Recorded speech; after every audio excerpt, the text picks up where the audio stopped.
உங்களுக்கு ஒரு 15 second time தரேன். உங்களால முடிஞ்சா இந்த கேள்விக்கான ஆன்சரை போடுங்க பார்க்கலாம்.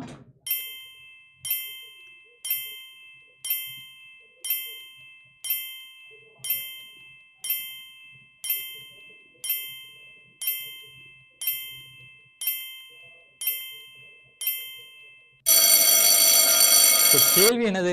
3 டைஸ் இருக்கு. 3 டைஸையும் நல்லா உத்து கவனிச்சுட்டு சோ 2ற்கு எதிர்பக்கம் உள்ள எண்ணை கண்டுபிடிக்கவும். இதுதான் கேள்வி. சரியா? 2 இங்க இருக்கு, இங்க இருக்கு. இதுக்கு ஆப்போசிட்ல என்ன நம்பர் இருக்கு அப்படின்னு கேக்குறாங்க. சரியா? வெரி சிம்பிள் தான் இந்த மாதிரி क्वेश्चनக்கு. சரியா? 2க்கு பக்கத்துல என்ன நம்பர் இருக்கு?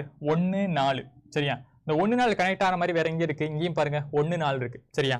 சோ 1 இருக்கு, 4 இருக்கு. இங்க என்ன இருக்கு? 1 இருக்கு, 4 இருக்கு. சோ கண்டிப்பா இந்த 2க்கு ஆப்போசிட்ல இருக்கக்கூடிய நம்பருக்கு பக்கத்துல என்ன இருக்கும்?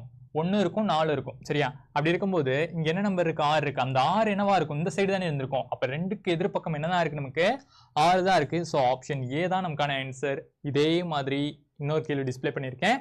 இந்த கேள்விக்கான ஆன்சர் அதை கமெண்ட்ல பதிவு பண்ணுங்க. இதே போன்ற யூஸ்ஃபுல்லான வீடியோக்கு நம்மள ஃபாலோ பண்ணிக்கங்க. நன்றி.